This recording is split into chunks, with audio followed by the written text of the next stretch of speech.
할렐루야. 여러분들 수요일 저녁에 주빌리 시간에 잘 나오셨습니다.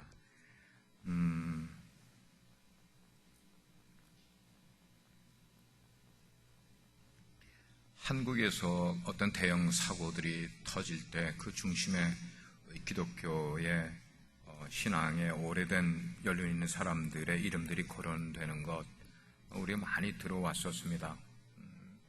근데 그렇게 고국을 멀리 떠나 있어서 그런지 그게 이렇게 확 샤킹하게 이렇게 다가오지는 않았는데 한 주 전인가 이 지역에서 나오는 주간지 신문에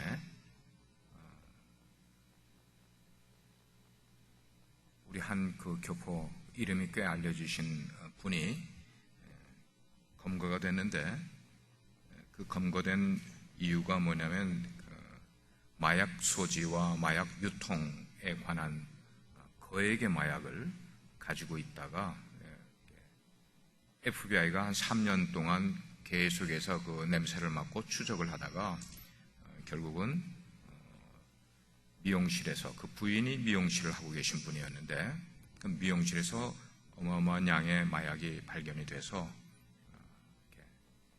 우리 교포 사회가 굉장히 샤킹을 한 LA나 뉴욕 같은 데서는 그런 일들이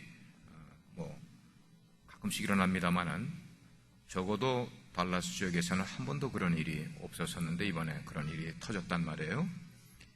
근데 그 분이 저도 몰랐었는데 나중에 듣고 보니까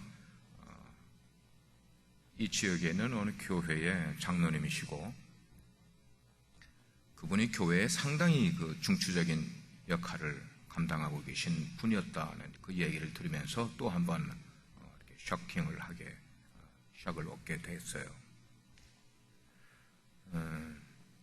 그런가 하면은 얼마 전에 우리 한국의 선교단체의 대학 청년들이 동남아로 여행을 가서 목적을 가지고 갔는데 그게 뭐냐면은 이 선교단체 청년들이 동남아에 있는 큰 전통적이고 굉장히 알려진 사원에 가서 그 사찰에 가서 그 불당 앞에서 그들이 삥 둘러 원대형을 그리고 거기서 크게 찬송을 부르고 통성기도를 하다가 경찰에 신고를 받고 경찰에 연행되는 그런 사건이 또 있었단 말이에요. 여러분들이 다 아시는 것처럼 몇 년 전에 우리 한국의 그 청년들이 아프가니스탄에 단기 선교를 갔다가 거기서 탈레반 무리에게 붙들려 가지고 그 선교를 떠났던 그 청년들 가운데 몇 명이 교육자를 포함해서 몇 명의 청년들이 참수당했던 일을 여러분들이 다 기억하고 계실 거예요. 그런 일이 있고 나서 그 지역에서 아프가니스탄뿐만 아니고 그 중동 지역에서 오랫동안 숨어서 선교사역을 하던 10여 년, 20여 년 선교사역을 하던 많은 선교사님들이 본국으로 귀국을 해야만 되는 그런 불상사가 일어났었단 말이에요. 그 일이 있고 나서 한국에서는 언론을 통해서 또 많은 안티 기독교도들이 니네들 도대체 뭐 하는 거냐?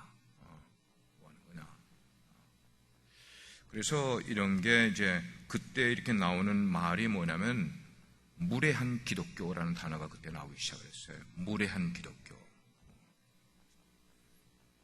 그래서 우리가 한번 생각을 해봐야 될 게 언제부터 우리 기독교가 무례한 기독교로 사람들에게 인식이 되고 왜 우리 기독교가 무례한 기독교라는 단어가 우리에게 붙게 되었는지를 우리가 이거 고민하지 않으면 안 되는 이야기라고 생각을 해요. 칭찬을 받아도 존중을 받아도 더 이상의 어떤 것을 추구해야 될 우리들인데 존중을 받거나 칭찬을 받기는 고사하고 사람들에게 무례한 기독교라는 그런 타픽이 올라갈 정도의 일이 왜 이런 일이 일어나게 됐을까? 우리 한국의 기독교도들이나 목회자들에게까지도 존경을 받으시는 목사님 가운데 이재철 목사님이라고 계세요.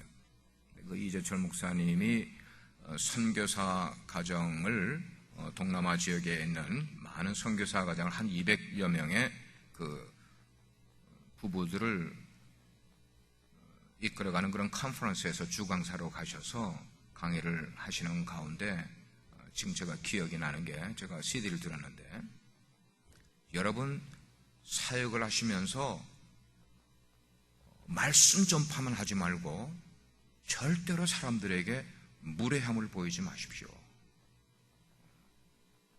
무례함을 보이지 마십시오. 그러면서 심지어는 우리가 지금 호텔에서 이런 컨퍼런스를 갖고 있는 이 호텔 내에서 여행객들이나 여기 호텔에 일하는 사람들이 우리 자녀들이 호텔 라비를 마음대로 뛰어다니고 소리 지르고 하는 것도 무례한 겁니다. 그리고 여러분들이, 내가 볼 때는 여러분들이 여러분의 자녀들을 어떻게 교육을 시킬 계획을 갖고 있는지 모르지만, 여러분들의 자녀를 어느 학교에 보내시는가를 보면은 내가 여러분들을 알 수 있겠습니다. 굉장히 이게 설명을 깊이 하면은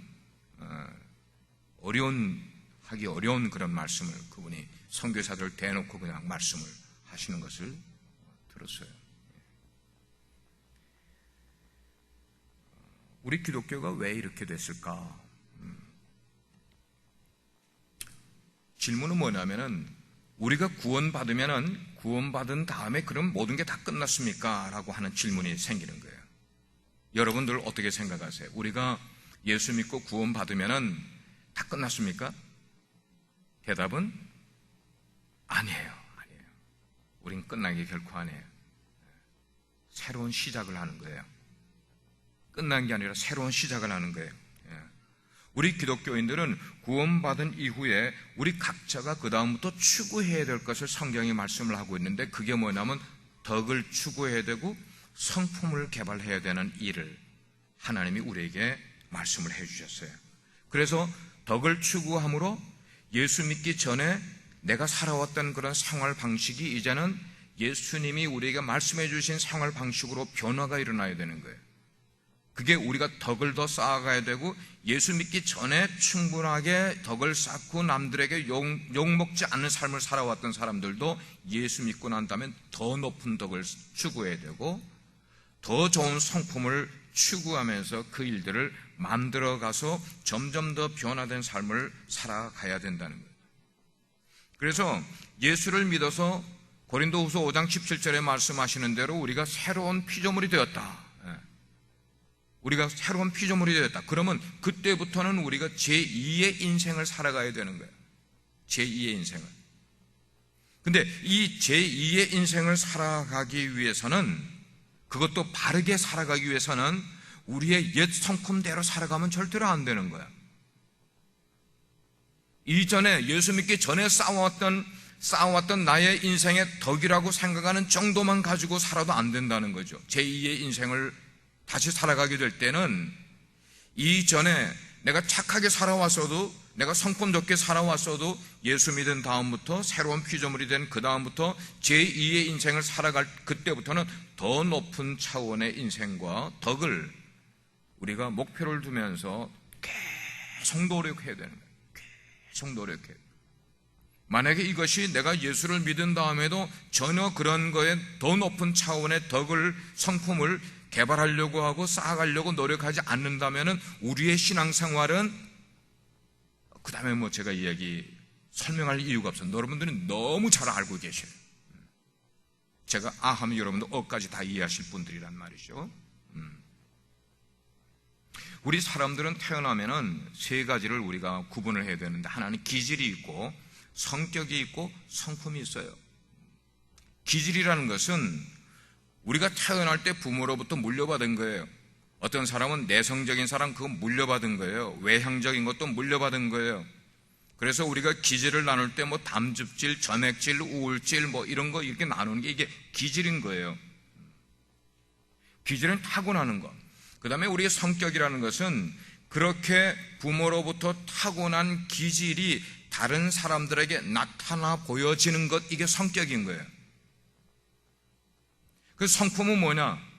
우리가 부모로부터 태어날 때 가지고 있었던 기질과 그 성격 위에 그 다음에 새로운 가치관, 더 좋은 가치관이 거기에 애드가 되면서 변화된 상태를 우리는 뭐라고 그러는가 하면 성품이라고 그래요.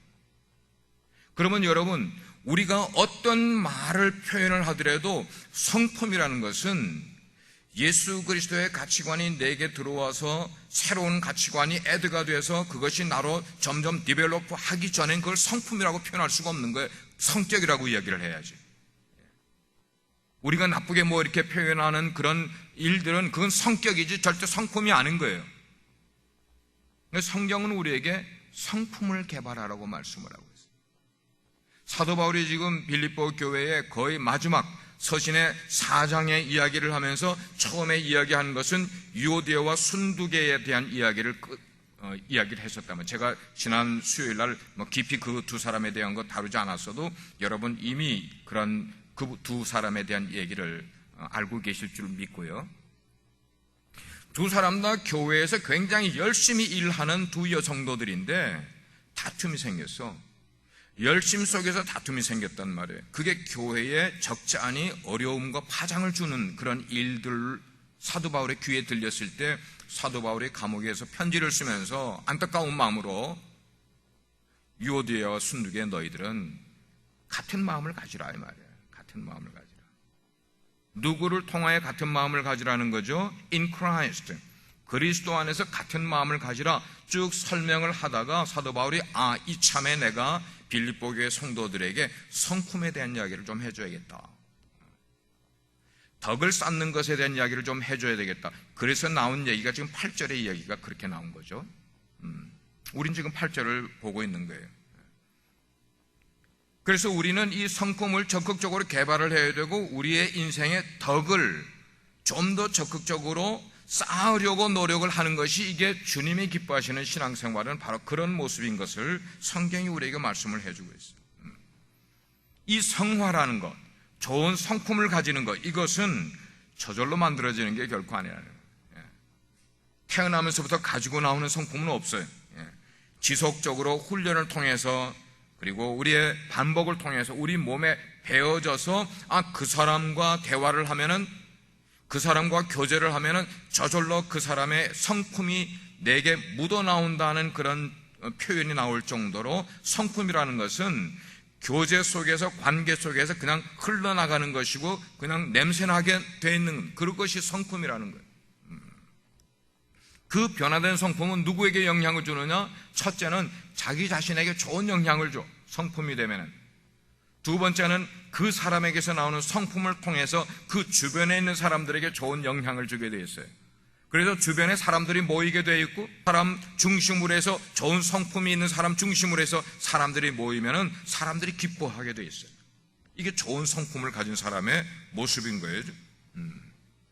우리가 단지 예수를 믿고 구원 얻는 것이 목표가 아니라 우리가 그리스도인으로서 성품을 개발하고 덕을 점점 쌓아가는 그런 것이 우리의 삶 가운데 필요하고 사도 바울은 그 중요한 것을 빌립보서의 말미에 이 이야기를 던져주고 있는 것을 보게 돼요. 우리가 살아가고 있는 이 세상을 우리가 정말 눈을 똑바로 뜨고 한번 그냥 우리가 눈을 뜨고 비즈니스 할 것만 쳐다보는 게 아니라 우리가 눈을 들어서 우리가 살아가고 있는 이 세상이 어떤 세상인 것을 우리가 한번 바라보자는 거예요. 도시들은 점점 더 환하게 밝아져 가고 있어요. 저녁이 돼도 밤이 돼도 도시는 점점 더 불빛이 강해지고 있는데 웬일인지 모르게 이 세상은 점점 더 어두워져 가고 있단 말이에요. 의미가 뭔지 이해가 되시죠?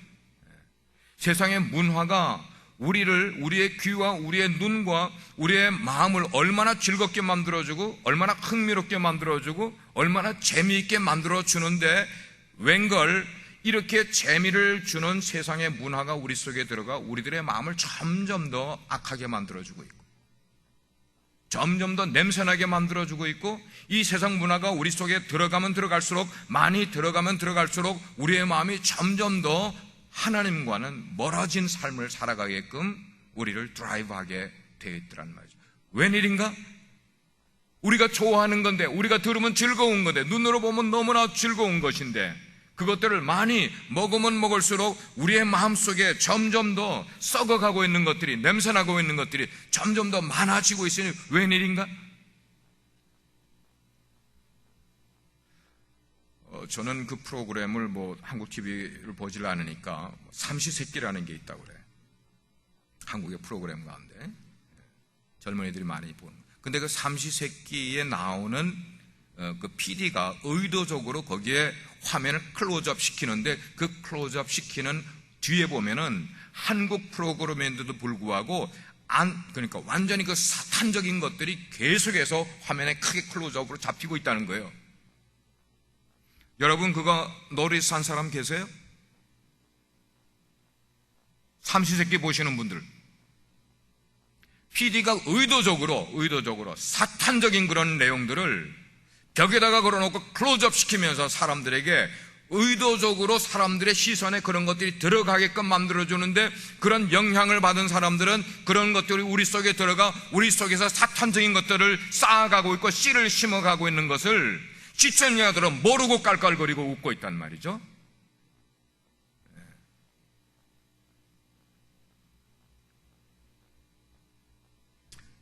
우리가 이런 세상들을 목도를 하면서 죄악된 세상을 탓해봐야 우리의 연약함이 그걸 이기지 못하는가, 그래서 우리 스스로를 한탄해봐야 이건 아무리에게 유익이 되는 게 아니에요.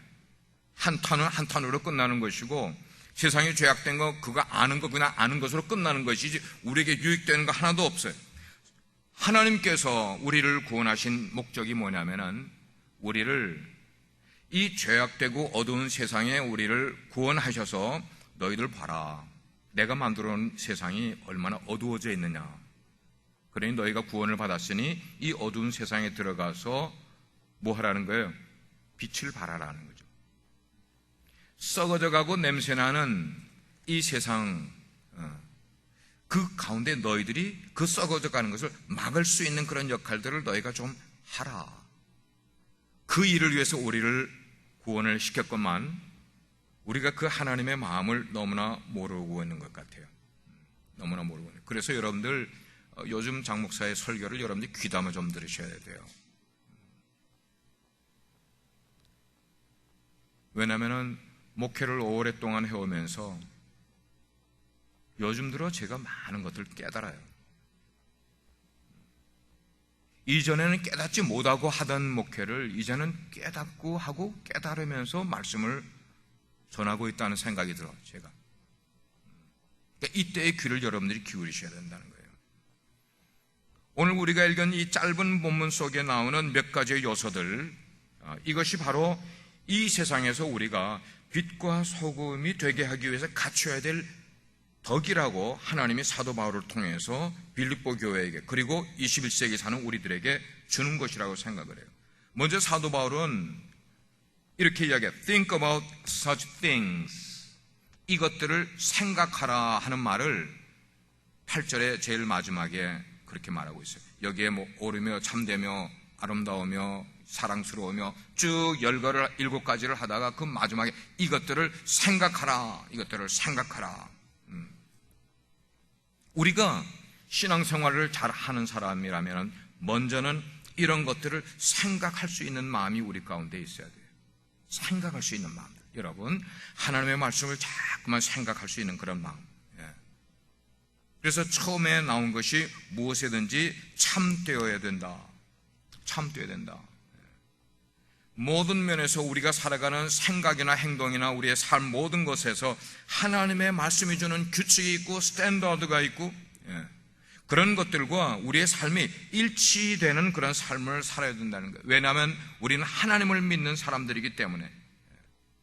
근데 우리는 사람들 앞에서는 정직한 삶을 살아가는 척 하지만 사실은 하나님 앞에서는 정직하지 못한 삶을 살아가고 있는 것이 너무나 많은 모습이 우리의 모습인 것 같아요. 근데 하나님이 우리에게 원하시는 것은 너희가 영적이든지 아니면은 우리의 생활적이든지 아니면 정서적이든지 도덕적이든지 하나님 앞과 사람들 앞에서 동일하게 정직한 삶을 살아라 이 말이에요. 그래, 이런 말 있잖아요. 아무도 보고 있지 않을 때 나는 누구인가 하는 거예요. 아무도 보고 있지 않을 때 나는 어떤 행동을 하는 사람인가 하는 거예요. 아무도 보고 있지 않을 때 생각하고 행동하는 것이 바로 나라는 거죠. 사람들 앞에서 하는 거야 뭐 우리가 다 가면 쓰고 할 건데 뭐 예? 다는 아니라도 어느 정도 가면 쓰고 우리가 사람들 앞에서 하고 있는데 그런 것이 아니라 아무도 보고 있지 않을 때의 나의 모습이 진짜 나의 모습이기 때문에 어떤 행동을 하고 어떤 생각을 하는가를 그런 관점에서 우리가 생각을 좀 이게 바로 무엇이든지 참되어야 한다는 그런 말의 의미가 거기인 거죠. 두 번째로 무엇이든지 경건해야 된다. 예. 여기 경건이라는 단어로 사용된 헬라어 셈나 이것은 좀 우리가 인생을 살면서 사람들에게 존경받을 만한 덕목을 가지기를 원하는 하나님의 말씀이었어요. 바울 서신에만 나오는 특별한 단어였어요. 이 셈나라는 단어가 바울 서신에서만 몇 번 나오는 그런 특별히 교회의 지도자들은 사역자들이든지 평신도 지도자들은 바로 이런 면에서 고결한 품성을 너희들이 가지기를 노력해야 된다는 그런 말씀이에요. 여러분 고결한 품성이라는 게 어떤 거예요? 여러분 나름대로 어느 정도의 포메이션은 알고 계실 거예요. 고결한 품성이라는 게 어떤 것인지를 알 거예요. 그런 거죠. 세 번째는 무엇이든지 오르며 whatever is right 그라고 그랬어요. right. 그러니까 사람 앞에서뿐만 아니고 하나님의 기준으로 볼 때도 너희들은 일치하는 삶을 살라 이거죠. 언행이 일치하는 그런 삶을 살아. 그리고 세상에 대하여 책임 있는 그리스도인의 삶을 살려고 너희들이 애를 써야 된다는 거예요. 한번 우리에게 질문해 보는 거예요. 내 주변의 삶 가운데 나는 책임 있는 그리스도인의 삶을 살아가고 있는가? 책임 있는 어떤 가게 주인의 삶을 살아가는 게 아니라 책임 있는 그리스도인의 삶을 어디에서? 세상 속에서, 사회 속에서 그런 삶을 내가 살아가고 있냐는 거예요. 그러니까 하나님을 대해서나 이웃을 대해서나 아니 나의 양심에 대하여서도 우리는 옳다 인정함을 받을 수 있는 그런 삶을 살아가야기를 주님이 지금 말씀하고 있는 거예요. 제일 무서운 게 사실은 자기 양심 같아요. 그죠? 제일 무서운 게 자기 양심. 자기는 알고 있어. 자기 양심 속을 들여다보고 있어요. 거울 보듯 많이 다 보고 있어요.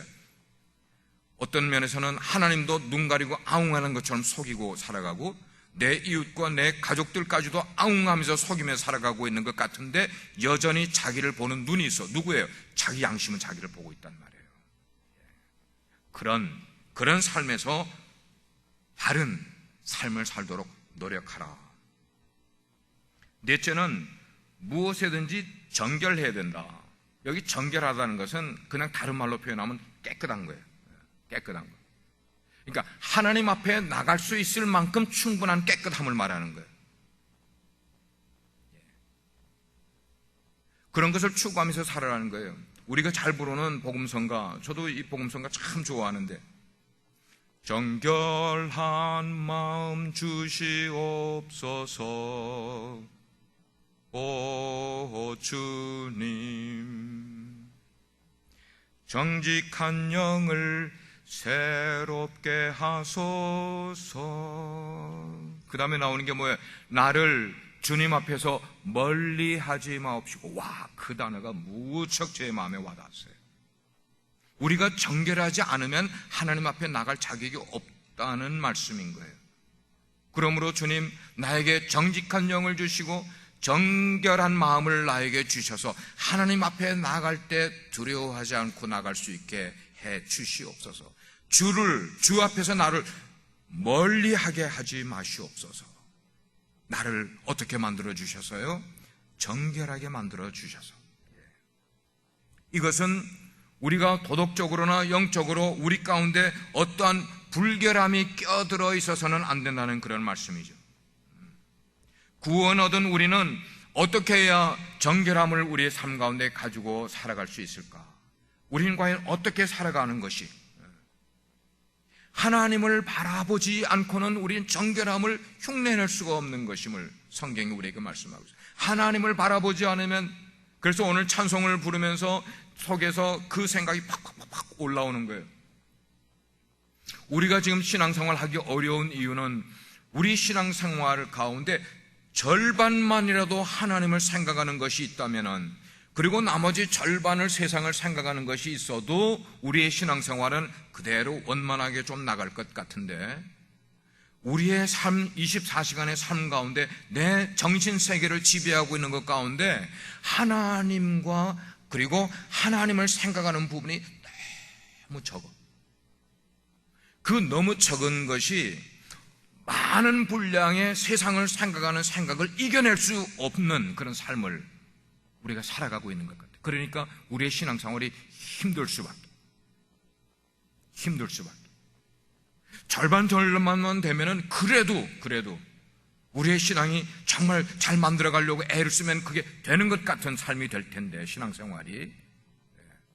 그래서 오히려 더 많아져서 점점 더 하나님을 생각하고 하나님과 교제하는 게 점점 더 많아지면은 내가 이 정도의 세상을 생각하는 삶이 있다가도 이것이 확 다 덮어져 버리니까 우리의 삶이 거룩해질 수가 있고, 우리의 삶이 기쁨이 될 수가 있고, 정말 마음속에 어려움이 있다가도 그 문제를 해결받을 수 있는 능력이 우리 가운데 생길 수가 있겠는데, 능력이 없어. 우리의 어려움을 이길 능력 없고 걱정과 근심과 두려움을 이겨낼 힘이 없는 거예요. 왜? 하나님을 생각하는 포션이 너무나 적으니까. 이것으로 거대하게 커다랗게 생각하고 있는 이 세상적인 것들을 이겨낼 힘이 아무것도 없는 것.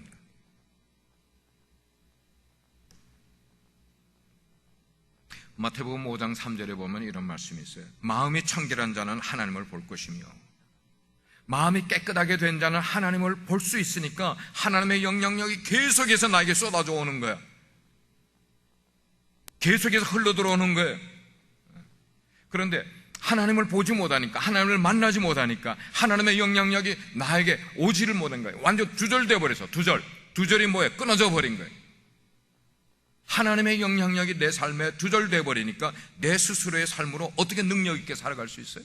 세상을 어떻게 이길 수가 있어요? 내 속에 있는 이 죄의 속성을 어떻게 이겨내면서 하나님 앞에 정결하게 살아갈 수가 있겠어요? 하나님을 바라봐야죠. 일하면서도 속으로 하나님을 생각을 하고, 사람을 만나면서도 하나님을 생각을 하고, 식사를 하거나 운동을 하거나 뭘 하면서도 하나님을 생각하고 하나님을 바라보는 그런 삶을 우리가 살아간다면은, 우리가 지체들과 교제할 때도 우리 속에 불순물이 없어야 지체들하고 바른 교제의 삶을 살아갈 수가 있을 텐데, 우리 속에 불순물이 끼어드는 거야.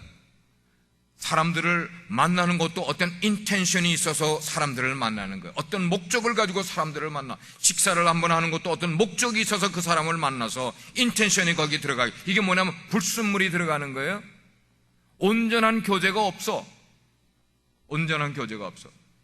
만나고 나서도 아무런 그 이전에 그 이후에 어떤 인텐션이 하나도 없는 그런 맑은 교제가 우리 속에 일어나줘야 되는데, 그런 것 없이 항상 만남 속에는 어떤 인텐션이 들어가는 만남이 있으니까 우리의 인생이 점점 비굴해질 수도 있고 어려워질 수도 있고 문제 속에 빠져 들어갈 수도 있게 되는 것 같아요. 다섯 번째 말씀은 뭐라고 그러는가? 무엇에든지 사랑할 만하며. 여기서 말하는 사랑할 만하며 이라는 것은 늘 유쾌하게, 사랑스럽게, 그리고 사람을 끄는 어떤 매력, 이런 것을 늘 우리가 삶에서 보여주면서 인생을 살아가야 된다는 거예요. 그렇다고 해서 우리가 어떤 쉐입을 가지고 사람들에게, 어떤 익스프레션으로 사람들에게 매력을 끌려고 하는 노력보다 우리 품성에서 나오는 매력을 사람들에게 던져주면서 사람들이 매력을 느낄 수 있는 그런, 좀 객관적으로 제가 어떤 한 사람을 예를 든다면은, 한국의 스포츠인이고 축구인이었는데도 불구하고 많은 사람들이 다 그 사람 좋아해. 누군가 하면 이영표라는 선수였어요. 이영표, 지금은 현역에서 물러났지만 이영표 하면 사람들이 다 즐거워해. 이영표 하면 다 좋아해. 왜냐하면 he is a good Christian. 크리스천으로서 그의 인생에 쌓은 품성에서 나오는 좋은 면들이 있으니까 그가 말하면 다 들어. 사람들이 그의 얘기하면 사람들이 다 즐거워해. 우리 크리스천들의 성품은 그렇게 예수님을 닮아서 누구 만날지라도 그 만남에는 사람들로부터 좋은 평판을 들을 수 있는 그런 삶을 살아야 된다는 거예요. 여러분들은 사람들에게 어떤 평판을 듣고 계세요? He's a good person. 그를 만나면 무언가 내 마음이 기뻐져. 그를 만나고 나면 내 마음 가운데 무언가 좋은 것들이 남아져 하는 평판을 들으세요? 아니면 여러분들이 돈으로 사람들의 식사 사주면 그 사람 돈 많아서 식사 잘 사주는 사람, 이런 평판을 들으세요?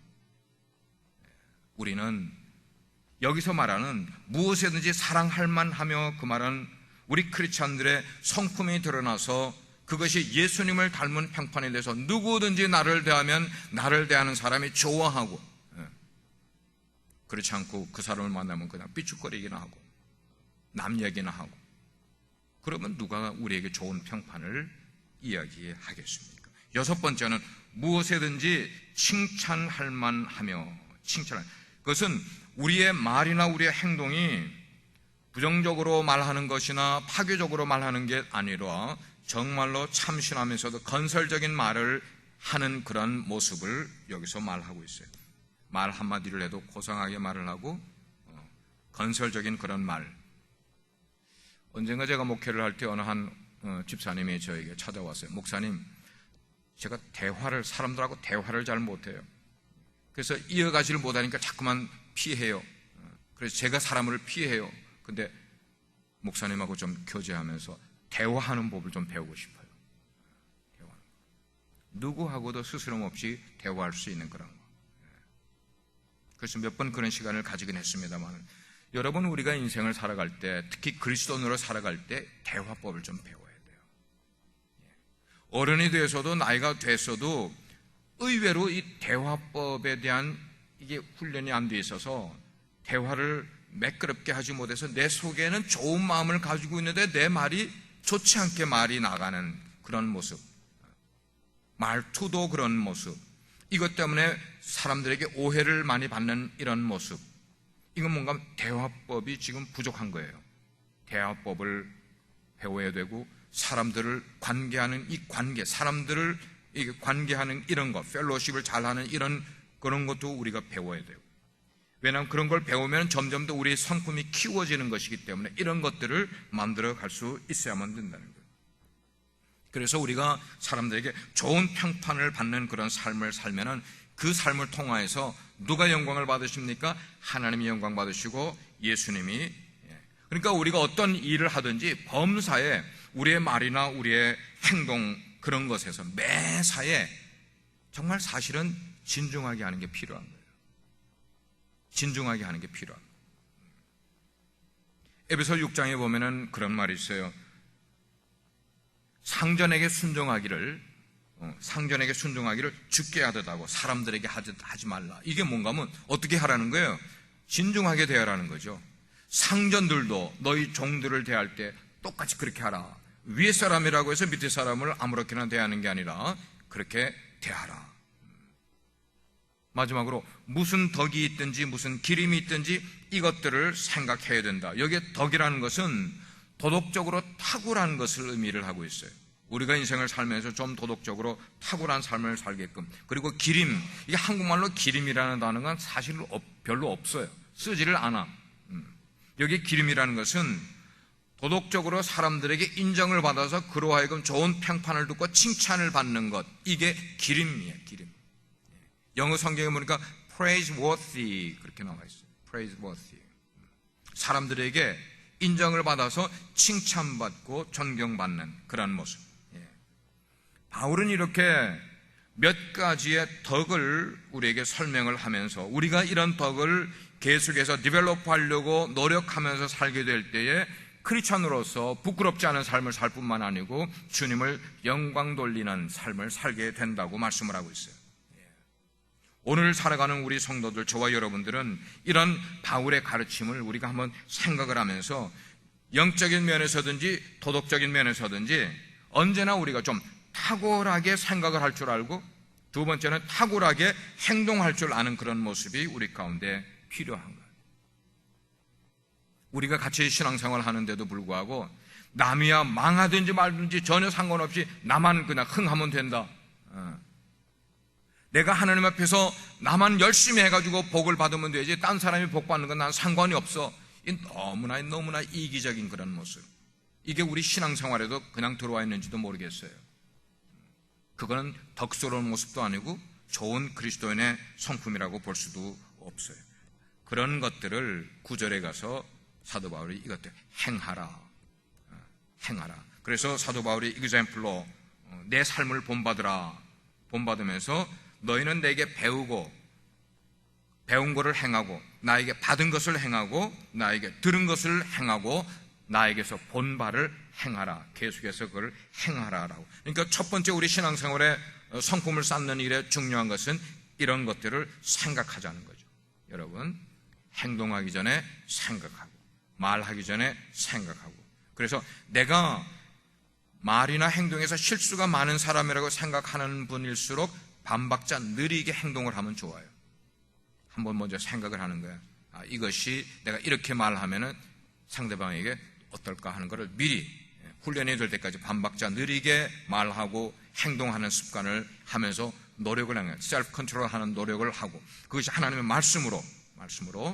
두 번째는 그렇게 생각한 것들을 그 다음에 뭐라고 그랬어요? 행하라. 그렇게 우리 성도들이 그런 면을 우리가 생각하고 바르게 행하게 될 때, 그거를 통하여서 우리가 그런 것을 행하면은 이 사회 속에서 우린 자연의 빛이 되고 소금이 되는 삶을 살아갈 수 있지 않겠어요? 그런 놀라운 은혜가 우리 모두에게 함께하기를 주님의 이름으로 축복합니다. 기도하겠습니다.